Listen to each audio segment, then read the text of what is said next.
ഇന്നത്തെ കഥയുടെ പേരാണ് തുമ്പി പറക്കുന്ന രാത്രി.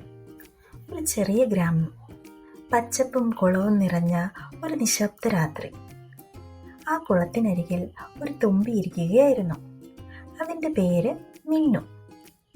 മിന്നു ഒരു പ്രത്യേക സ്വപ്നം കണ്ടിരുന്നു. ആകാശത്തിലേക്ക് പറന്ന് ചന്ദ്രനോട് സംസാരിക്കണം. പക്ഷേ തുമ്പികൾക്ക് ആകാശം വളരെ ഉയർന്നതാണ്. അവൾ കുളത്തിൽ നിന്ന് നോക്കി ചന്ദ്രനെ വിളിച്ചു. ചന്ദ്രേട്ടാ, ഞാൻ നിന്നെ കാണാൻ ആഗ്രഹിക്കുന്നു. ചന്ദ്രൻ ചിരിച്ചു.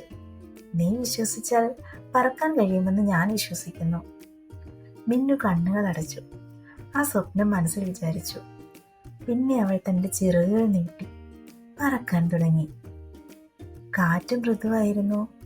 താരകങ്ങൾ മിന്നി. ചന്ദ്രൻ അടുത്തായി.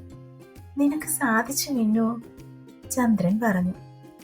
മിന്നു സന്തോഷത്തോടെ ചിരിച്ചു. അവൾ തിരിച്ചുപോയി. കുളത്തിനരികിൽ കിടന്നു. ഉറക്കം തുടങ്ങി.